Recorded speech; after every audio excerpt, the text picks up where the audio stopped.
RSI extreme zones. This is a strategy based on the indicator. The RSI indicator measures the speeds of price changes, showing overbought zones above 80 and oversold zones below 20. Importance: helps determine optimal moments for entering and exiting trades. The default settings for the RSI indicator come with a period of 10, and the levels are set at 70 and 30.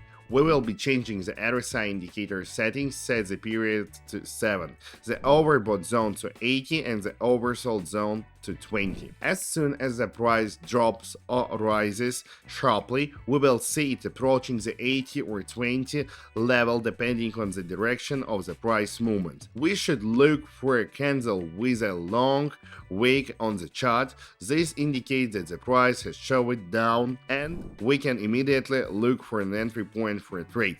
There may not always be an immediate bounce from any of the zones, but it will happen eventually.